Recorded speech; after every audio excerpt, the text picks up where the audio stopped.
It's 5:30. I'd like to call the meeting to order. Our first item is our pledge.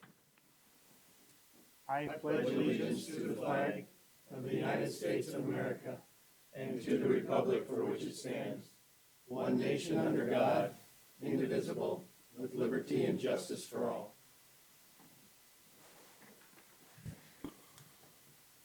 Mr. Vice Chair, could you read our mission statement? The mission of the Marshall Public School District is to educate, support, and prepare all learners for success. Thank you. I'll make a motion to approve the agenda. Do we have a second? I'll second. Any additions? Please vote.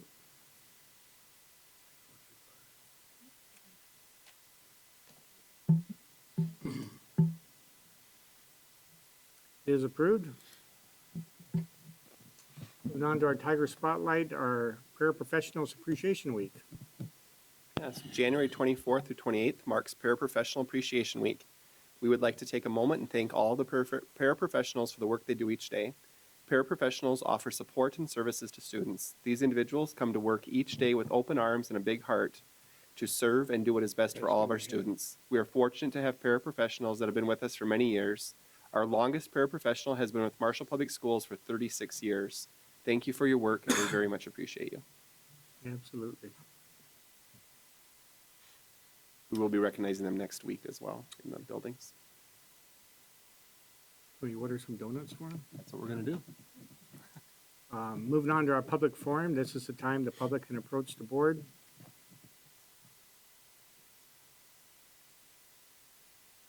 Our presentation tonight is Conscious Discipline. Welcome. Please try to talk into the microphone so they can pick you up on TV.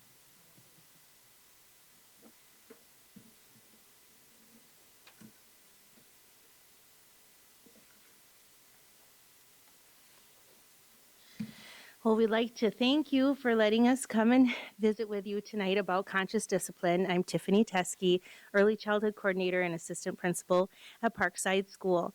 And with me today, we have a wonderful crew. We have Justin Spurl, who works with our 3- and 4-year-olds as a skills teacher, and he is also a part-time paraprofessional. We have Lori Radke, who is a child educator for our ECFE program, and Alicia Kudrin, who is our parent educator for our ECFE program, and Jody Frazee, preschool teacher. I missed out on the run through yesterday, so. Moral support. Additional input was provided by Mindy Schnauzer and Emily Hoffman, who are unable to be here tonight. So we're going to go ahead and get started with conscious discipline and what an introduction is to our program.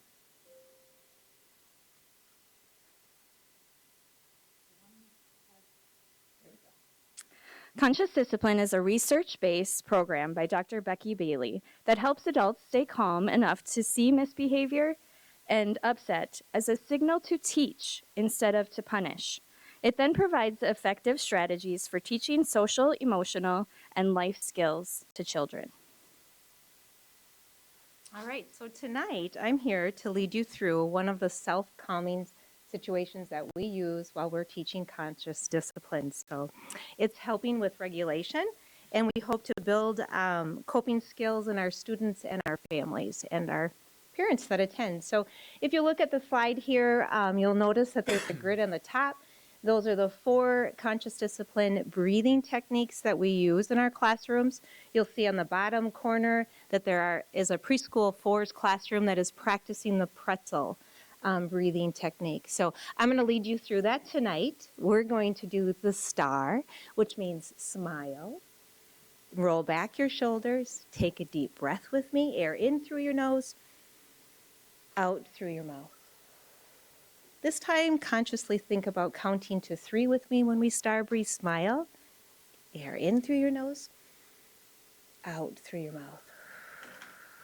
And we always do it instead of 3. Air in and air out. Good job. All right, repeat after me. I am safe. I am safe. And I like to tap my heart when I do that, so you can tap along with me. Keep breathing. Keep breathing. And I can handle this. I can handle this. Thank you very much. Have you come to my office someday, Lori? You know what? I actually get to talk to you a little bit more, and yeah, you could actually probably just tune right in. We could do it live, with our students. So, ABCs of conscious discipline. 1A is the awareness. Where are you at? How do you feel? Earlier tonight, we walked around with a visual and had you check in. We have 2 of our board members that are feeling calm. One has more than one feeling right now. If we were going to work with our students, I once again would have you tap, and we'd label how we're feeling. Then we would go into the concept of breathing together, and then closeness. With our infants and our tiny toddlers, their safe place is their mother or father's lap or a teacher's lap. If they're in the classroom with our preschool 3s and 4s, you're going to see a sample of what a safe place looks like. Where is a safe place in our classroom for us to be close, practice being aware of our feelings, and breathe. Okay.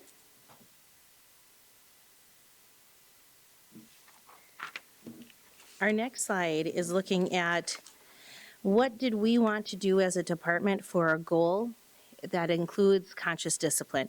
So we spent workshop week with 10 hours of training for all of our staff to go through modules of the different steps of conscious discipline. And we're still in the very beginning functions of it, and there's so much to learn because it is really a program that is based for the whole community, birth through adult. So our ECFE and our ECSC PLC met, and they are working on a goal that serves our 2-year-olds that are in our settings through early childhood family ed and early childhood special ed. And our goal this year is that 75% of all of the families that we work with for our 2-year-olds will incorporate one new goal or strategy, I should say, for them to use as parents with their children.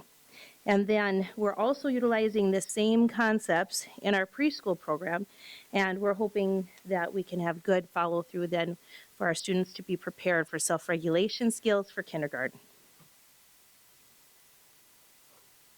So conscious discipline is a unique methodology that is responsive to each individual's needs and the skill level. So it goes to where it meets families where they're at. And it ensures increased success and positive outcomes regardless of your skill set or where you are in your life journey. So some of the powers of conscious discipline that we teach and try and get you to really think about, the power of perception. And the message there is that no one can make you angry without your permission. The power of attention, the message focuses on what you focus on, you get more of. The power of unity, we are all in this together. The power of free will, the only person you can make change is yourself. The power of acceptance, the moment is as it is. The power of love, see the best in others. And the power of intention, mistakes are opportunities to learn. These powers really help us set the tone for what we're looking for in our ECFE classes and the elements of connection. And we're really teaching our families about how they can work on eye contact, presence, touch, and playfulness to really increase those powers that conscious discipline teaches. And now you can see how these 4 elements are used in the classroom. All right, one of the elements that we use in the classroom are I love you rituals. So you're going to see a sample of an I love you ritual that is done with, can be done with our birth through 5 classes. It can be done in our preschool program where we're taking a simple nursery rhyme that is very common to all of us, and we're turning the verbiage into a positive. Okay, so Twinkle Twinkle Little Star is up here. It's an engaging activity where you're going to see the teacher, Mindy Schnauzer. She's using her hand for touch. She's using eye contact, and you're going to actually hear the verbiage and how it was changed. Okay? Yeah. Sorry, I don't have external speakers. Oh, so you won't? Well, they'll hear a little bit. Okay.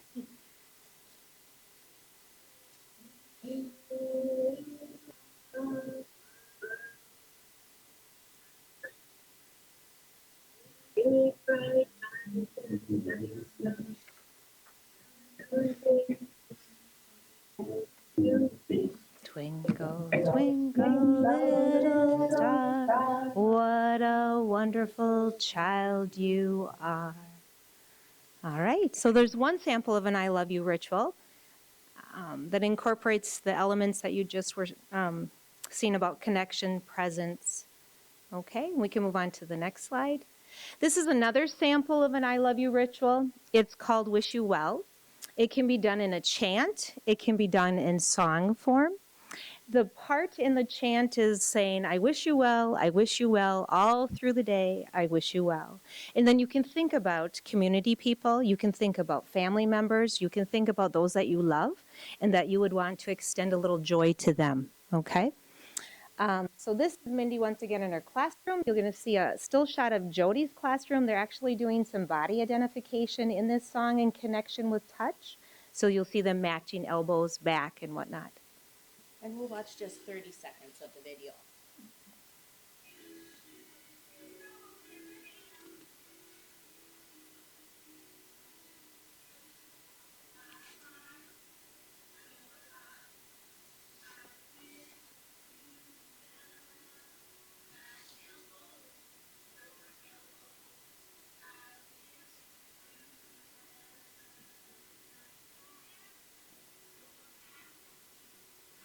Oh.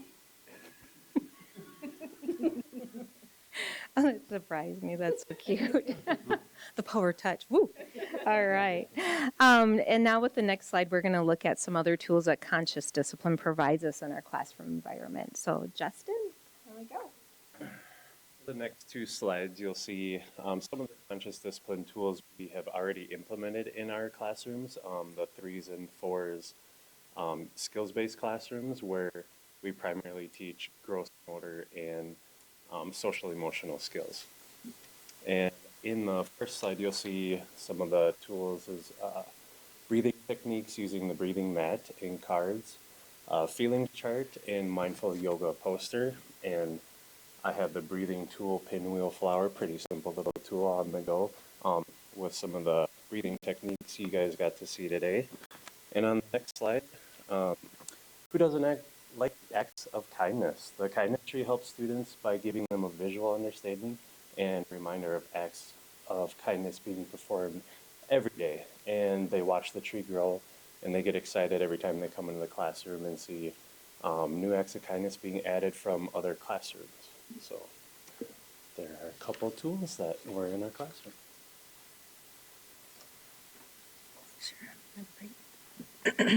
So our goals for the future is, as we embark in a new strategic plan for the next 5 years, we really want families to walk away with an experience that helps them grow and helps the next set of our community members as well. And so we want to really impact our community by expanding our reach and teaching conscious discipline to more parents, to more family members, to more students, and increasing our ECFE program as well, with providing some more parent education time. We want to be able to help continue to prepare our students for kindergarten as part of our world's best workforce. So we want to continue our conscious discipline pieces as well to make that impact grow. And then our next slide. I want to publicly thank the Pride in the Tiger Foundation for granting me some money through their grants to buy. These are just a few of the wonderful items that I was able to purchase with that grant. So thank you, Pride in the Tiger. And Tiffany has more thank yous. Before Just want to thank you again for giving this opportunity to share with you an introduction on conscious discipline. It's always a welcome invite to have anyone come into our classrooms, especially board members, to see it in action. It makes such a huge difference. If I had our little ones here when we were singing, it would feel a lot more comfortable. What's the response of your parents so far? Great. It's really been an awesome response to have them ask for tools that we're using in classrooms to be also be used in at homes, to sharing what calm down corners can look like at home. It's a simple mat that they can provide, or some pictures that we can help provide. So do they check out some of your resources that you got from the Pride in the Tiger Foundation? Are those available to the parents? You know, I'm looking at conscious discipline, I love your rituals, those kinds of books. Right. Can they check those out? I would say that is an opportunity to do that. Right now, we're using those tools. What we have provided are portable safe place boxes. So they're creating a pencil box that has the breathing visuals in it, and it has those tools in there. The books, we can read them and we can share that audio with them. Currently, we only have 2 sets of the books. So we're getting comfortable with them. But yeah, great ideas to share those materials with And them. last year, one of my ECFE classes, we did focus on the I Love You rituals, where they practiced it. I had the hard copy. They could choose to purchase a copy if they would like, that we went through, and there were it was good feedback for that. Are you seeing the kids, the little ones, pick up on being kind on their own? So, go ahead. What, Go ahead. In one of the slides, that kindness tree, what I implemented actually this last week, I just started it, was a kindness helper. So they'll go around and watch other students interact, and if they see an act of kindness, they'll be able to come back to me, and I'll visually represent it on that kindness tree. So they see it every day, and like I said, they see the tree grow as well, so. And it's everybody not gets to see something it. that, they're not getting a treat or a sticker to take home, but we're really trying to push that intrinsic motivation. They're getting conscious recognition discipline. for So good behavior, they're good feeling choices. good about it and Yeah. seeing that. So really that intrinsic is more what this program provides. I think you should have an end of the month party for them, though. My goal is with that kindness tree is once the tree is full and all the magnets are used up, we'll have a free choice kind of day in the gym. Nice. So. Good. And celebration is part of conscious discipline. What are you celebrating? very good, thank you. Thank you very much. Nice piece. Thank you. All right, you gotta play the last wish you well. Yep, and we will exit with that. Thank you. I want to wish you well as we head out. Listen. And if you Yeah, want thank to you. do the back to back and the elbow to elbow, go for it.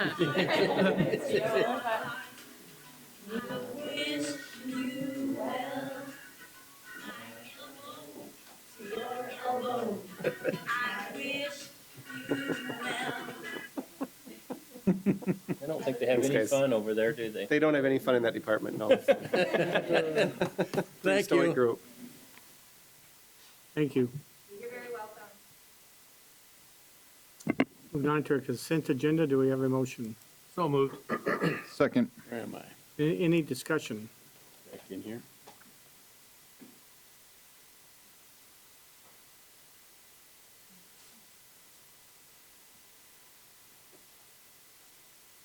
Please vote.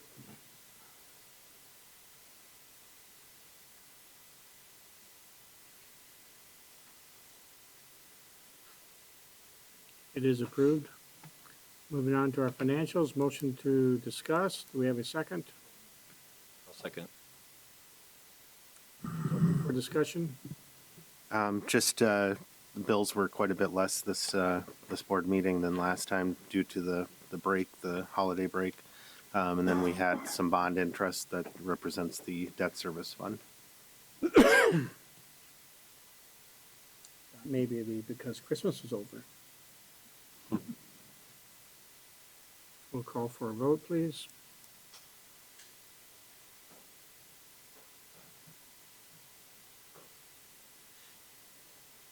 It is approved. Anything else on financials? Hopefully with the board action, you guys will approve the revised budget after we go through it, and then the next board meeting will represent the revised budget will be in the reports. Board forum, board members, anybody like to bring up anything? I have a collaborative meeting tomorrow. We are going to be authorizing expenditures of about $40,000. We've had one request from our school district for the integration piece that we do each spring for $1,750. That'll be approved.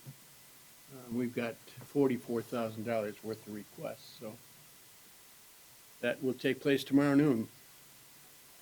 We heard a great presentation at the Minnesota School Board Association leadership gathering from the CEO program of Southwest Minnesota. I know Matt was there, and I think I saw Jeff there too a little bit, but just great information about what they're doing. Many of you are probably aware Marshall is in the process of starting a CEO program. It's just another great opportunity to connect our kids to Southwest Minnesota's business community. We're running this program. We're going to be starting this program in conjunction with the Murray County Central School District. It's a great collaboration to try to help keep our students educated, a new way for them to get educated, and then hopefully stay here and have great opportunities in Southwest Minnesota. Who's facilitating that, Aaron? They haven't picked a facilitator yet. I was actually just in a meeting with that before I got over here tonight. We're kind of in the process of that, but I know that there are several in the business community that are working on it. I know from our district, I know Beth is quite involved. The Leadership Academy group that I'm a part of is getting involved with this effort as well, and several businesses. I think we're up to 35 or 36 now in the Marshall area, or the Marshall-Slayton area, have been jumping on board to get behind as sponsors and supporters of this. And as I think back over the 3 years that I've been involved with the board, that and the CTE are the two biggest issues I've heard from our community about things that we need to really be thinking about in helping our students learn in different ways and finding ways to help keep those students here when they graduate. So I agree. I thought it was a great program. It's really a good way to put the students and business owners working together. Mhm. And what a learning tool for kids. yeah, I just thought it was Mentorship? great. Business mentorship? it's like a mentorship program. Jeremy, you're probably better to speak on that than me, but Like a mentorship program, it's a class that will meet every day. We're going to do like a 0 hour with it. It's actually how I run it, so I can get to the business and back to class. But they never meet on campus. They always meet at a business, and then the students get a mentor from a local business. They learn about that business and how that one runs, that kind of thing. And then through the project, after they've had some of that, they actually develop a business plan and create a business of their own. Yeah, we've had really positive feedback. In fact, we had another donor today, and I had 2 more people reach out to me today and say, "Hey, I want to be part of that. How do I do that?" So, we have reached the level we need to be at, and it's in the report I'll talk about in a little bit. But we will be opening registration in the next couple weeks for students to start signing up for that program. So, very excited about that one. didn't mean to steal your thunder. No, that's good. And we can talk about it twice. Okay. Anybody else? Moving on to our administrator's report. I'll start with mine. Just wanted to touch base on this OSHA temporary standard, the ETS. That's something that went into effect on Monday, January 10th. As part of that, we had begun implementation. Minnesota OSHA indicated they were going to adopt the federal standard without any changes. So we started working through that last week. And last Thursday, the Supreme Court did block the ETS. So for right now, just so board members are aware, that is on hold, pending any additional movement from the court system. On January 5th, I want to share we had our strategic planning session with Teamworks International that we're working with. We kind of kicked that off, so board members and the admin got together and we did a session with our leader for that, talked about education leadership systems and kind of what everyone's role is within the district and really set the foundation to start that process. That went really well. We have a number of additional meetings between now and June with different various stakeholder groups. We're gathering more input and determining priorities for that new plan. So we've got groups of students and staff and community members and parents as all part of that, in addition to the core team and board members are part of that. So looking forward to that process and working through that. Early childhood is my next one with Tiffany. She shared that the weeks leading up to winter celebration, they highlighted being kind, like they just talked about some kindness things they're doing. That was a focus for them in December. Each week they had kindness ticket drawings, highlighted groups of students. During the winter celebration, they had Disney Frozen characters join at school. Anna, Elsa, Olaf, and Kristoff all visited Parkside just before break, so they had a lot of fun with that, and she had some pictures in her report sharing some of that.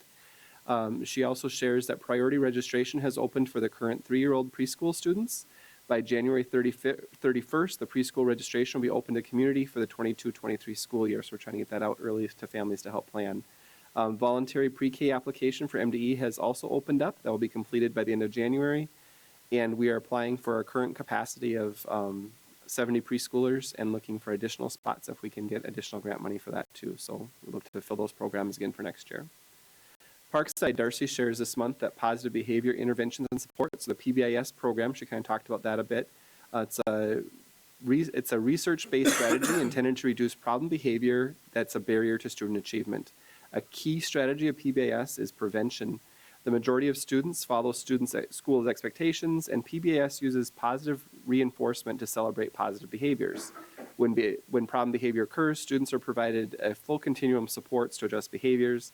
One of those key supports is reteaching the expected behavior, really laying that foundation, and the earlier we target that, the better results we see with that. If a student doesn't respond to initial supports, then we look at increasing the intensity of supports, and that's a program that carries throughout all of our schools. Southview, Peter shared that 3rd and 4th grade students took part in the Media Center book battles. That's been going on for a few years now. It's been a fun process for the kids. They read books and they have like a game show type thing they do with that. They call them book battles. Students have teams of 4 and they compete against each other answering those questions related to the books that are selected by the library staff. So they have to read a certain set of books. The questions all tie back. He also shares that an instructional coach, along with Amanda Grinager and himself, are holding data meetings with teachers, looking over growth of the children within the classrooms and students who aren't making the progress they're looking for. We're looking at interventions in place or stepping them up and what we need to do with that. So some good checks and balances taking place. Now Parkside also had some of those data meetings this week as we're evaluating how our students are doing. High school, Brian shares the 22-23 registration book is in final stages of completion. It's hard to believe we're at that stage of the year already, but here we go. Staff are reviewing the book and suggesting final updates for that. We're also seeing an increase in enrollment at the high school, specifically within our EL students. So with that, we're making some course adjustments to better meet the needs of EL students. Some of it is maybe when we're offering courses and some co-taught courses and that sort of thing to best meet the needs of our EL students. He also shares that on Thursday last week, students in Mrs. Cole's AP government class, they had a very unique opportunity. They had a Teams meeting with Mary Beth Tinker. Ms. Tinker was one of the students at the center of the landmark U.S. Supreme Court case, Tinker versus Des Moines School District. That's one we talk about in every law class we have for education. In 1963, that case helped to serve one of the foundational pieces of school law and continues to be widely referenced in free speech in public school cases today. And the students had a chance to meet with her over Teams and had a really good conversation there. So they were very excited about that opportunity. Maytech, Amanda shares that as part of the SKIP goals of that site, they're working to build connections with students and ensuring they have someone they can go to in the building. So just before winter break on that Thursday, SLT worked with staff and they planned a 45-minute school-wide activity connections building opportunity for kids. She also shared that in their government class at Maytech, students completed a legislative activity that was unique. They acted as a House of Representatives. They wrote and revised their own bills, debated them, and then took a vote to see which bills passed into the next step becoming law within their students there. So a good civic activity that they completed at Maytech. Activities, Rick shared a lot of things going on in that department. The new bus route that you guys approved recently, it's bringing students from middle school to high school for practice. It's working really well. We're getting very positive feedback on that. We're taking about 20 students most days from middle school over to the high school. Coaches and parents are expressing great appreciation for that. So he says thank you for that. Gymnastics coaches have been working with Rick and with Dion, looking at the old pool space, thinking about how remodeling in that space could be done to make that a gymnastics space. And that conversation is also going well. The coaches are very excited about the potential for that room and the possibility of having a new home for Tiger Gymnastics so we're not moving equipment all the time. So the custodians are also very excited about that. Activities, he also shares just with COVID and influenza, we've had a number of people that have been sick or not feeling well. We've had activities where players have tested positive, are identified as close contacts, and we've had some disruption to practices and coaches having to rethink some practice plans and getting creative with lineups. But as of this point, we still have not canceled any games or contests. We've been able to make it work. So coaches and the teachers too are doing a nice job to do that, continuing to follow guidelines and following mitigation efforts to try and keep things going as normal as possible.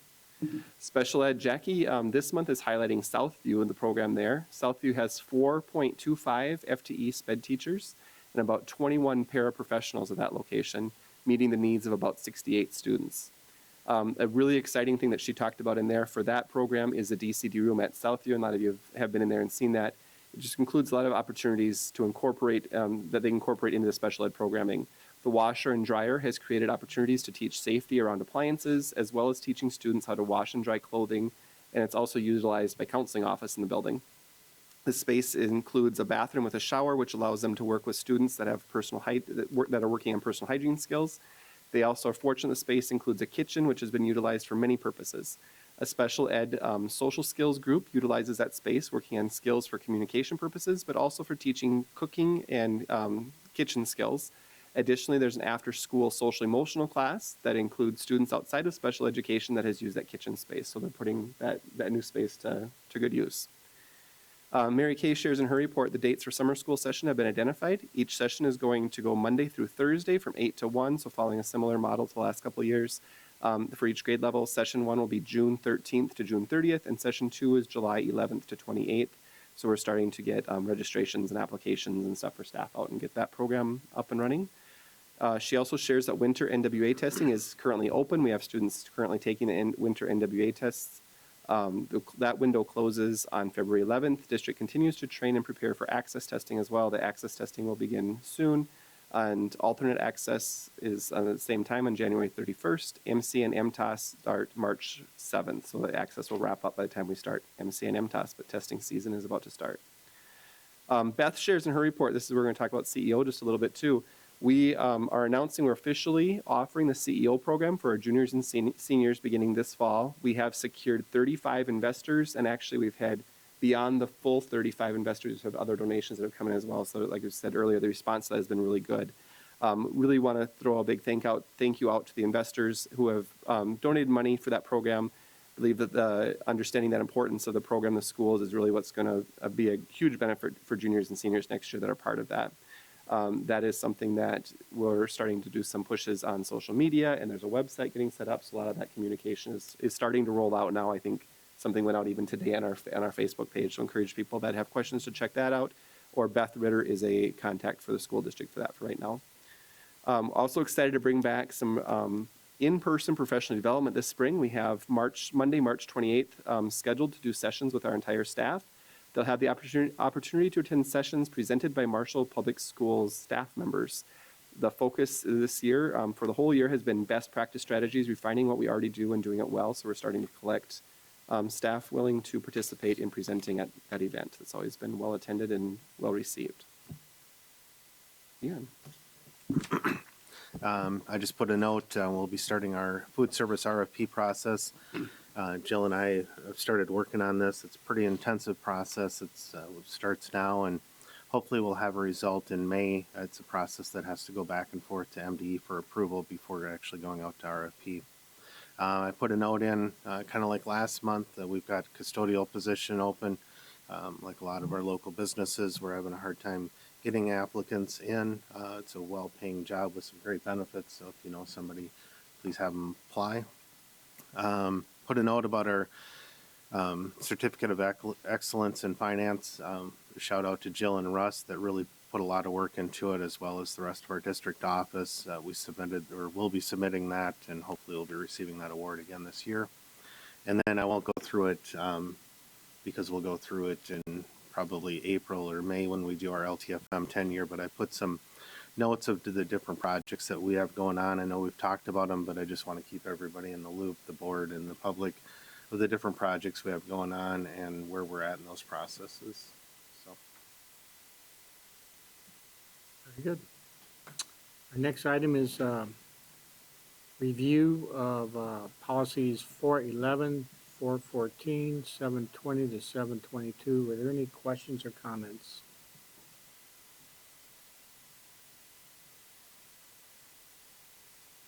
Moving on to our action items, we need approval of the 2022-23 budget parameters. So moved. I'll second. Open for discussion. Hearing no discussion, I'll call for a vote. I think Dan's going to talk about it. I'm just making attach to the screen. You gotta jump on it. You gotta be faster than your quarterback. I just wanted to Good one. I just wanted to go through a few of the things we met with the finance committee. These are the parameters that we'll be using for our 23 or 22-23 school year as we put the preliminary budget together. Student enrollment, and I'll just kind of highlight some of the notes on the school enrollment. Even though our numbers are up a little bit, this year we'll probably be using a low to no increase on our enrollment numbers on the preliminary budget. Personal costs, we have already negotiated with the EA group, so that one's in place. Will you be using those numbers? But we do have all the non-certified that haven't been negotiated. We'll be starting those negotiations in probably April or May. So we'll be using probably off of what the EA had gotten as budget numbers. Inflationary costs, those are just ones that we had looked up. We'll probably be using about a 2 and a 2.5% increase on those. As you know, the November forecast from the state came in very positive, so I noted that on there. We'll receive the 2.45% this year and 2% for next year. Even though it's a non-budget year, I would stress to advocate, especially with where the state is sitting with some of the things like we've talked about with compensatory revenue, some of those other things that we've been lacking from getting funding in. Teachers' retirement, they're still on their 0.21 increase on the employer side of things, so we'll include that. Our LTFM, we've laid that out pretty well to the board. We'll be presenting our 10-year again in April or May, but you can see some of the projects. We will be spending down some of that. We've got about a $1.2, $1.5 million fund balance on that, so we'll try to get some of those projects caught up. Special ed, as we talk about each time, we'll be using the different revenue modules and looking at the past revenue that we've gotten over. And then the overall budget, just we had just put some of the different things that come into play. We talked about the compensatory revenue, some of the unforeseen conditions with COVID, student programming, our technology. Just kind of keep that in mind that every year, we don't really talk about it, but every year we are in that cycle that we do spend quite a bit of money on our one-to-one devices to replace some of the old ones. Our enrollment fluctuation, and then, like I had talked about, the gen ed funding not keeping up with inflation. So we just ask that the board approve this recommendation to use for when we do the 22-23 budget parameters. Any questions or comments? Please vote.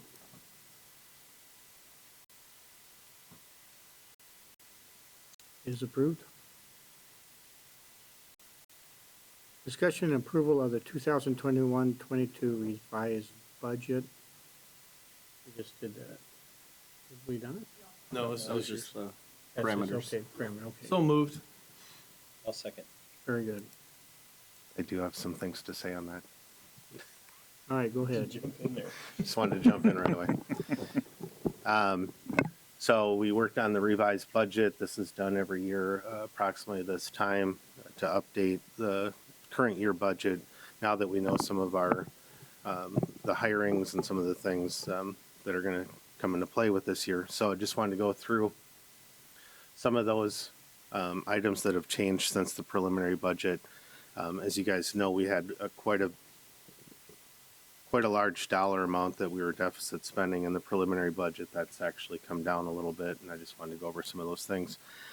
So first part is the general fund expenditures, and as we did the revised budget, we show about $182,000 decrease in cost savings compared to the preliminary budget.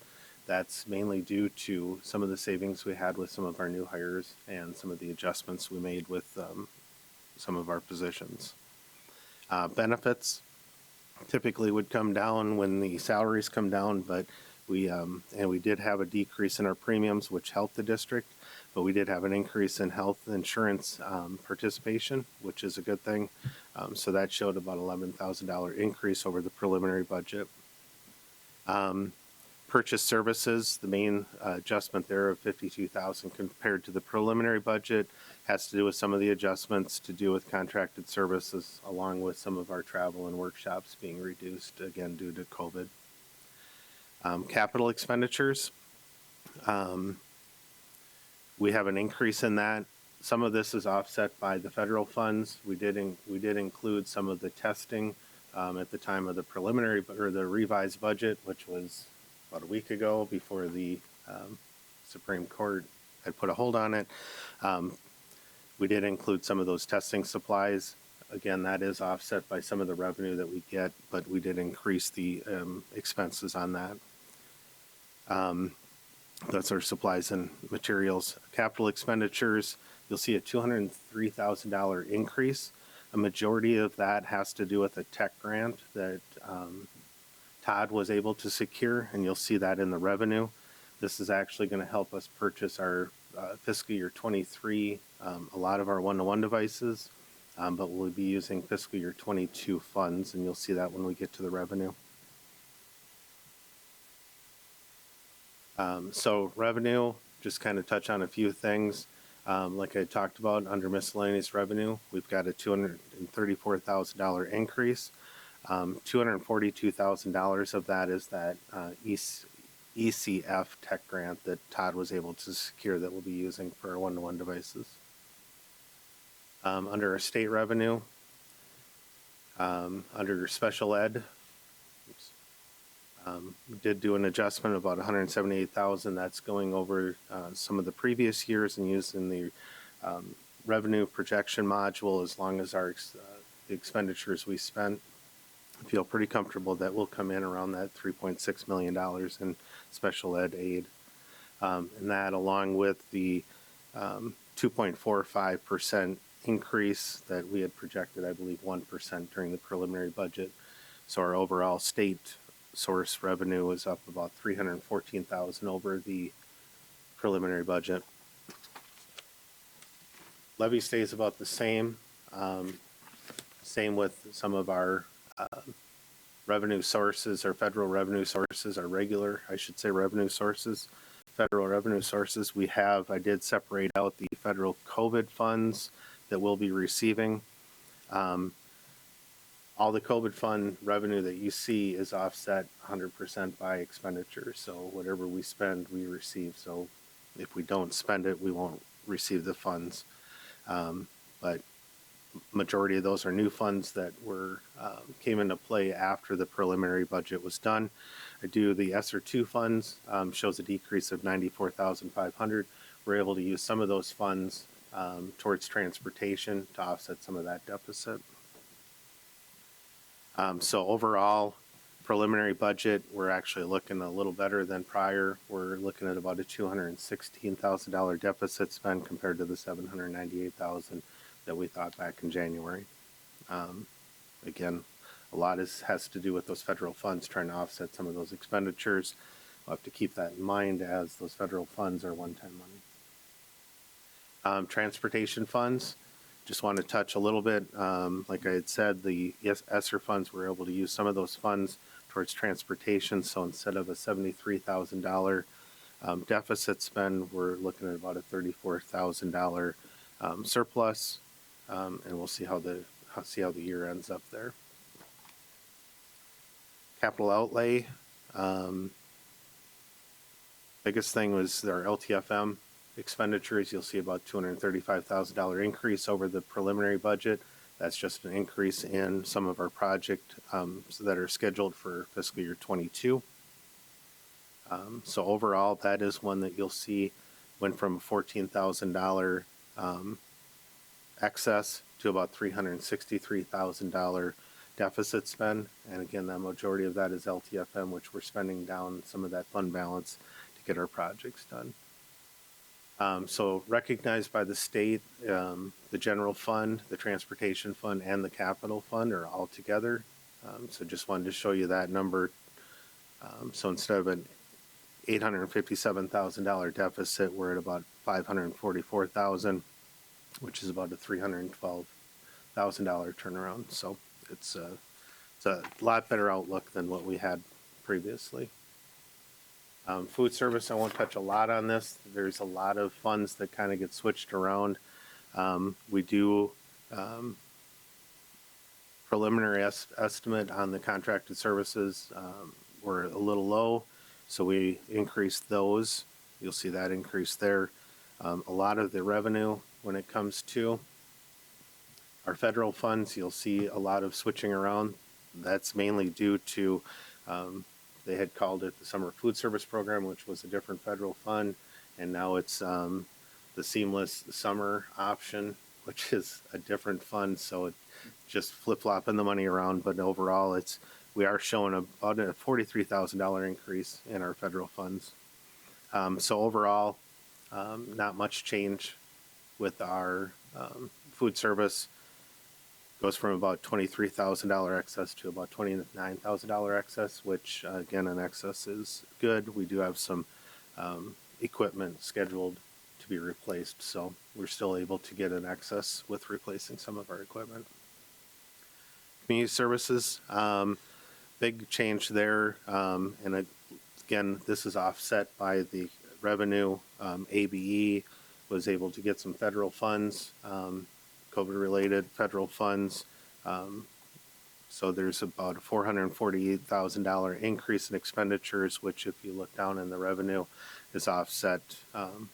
That's offset with the expenditures. So overall, not much change in our community services fund. We went from a $39,000 excess to about $83,000 excess. And then the last one is our debt service. Again, not a big change there. We were looking at about a $407,000 excess.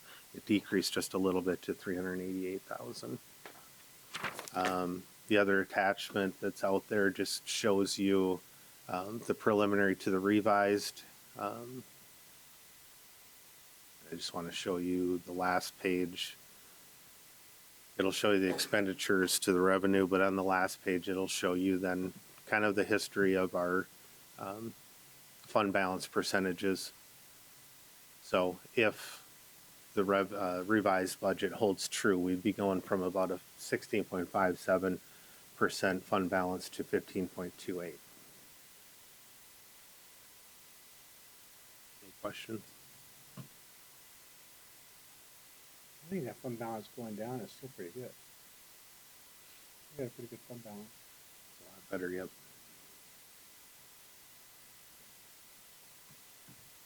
Call for a vote now.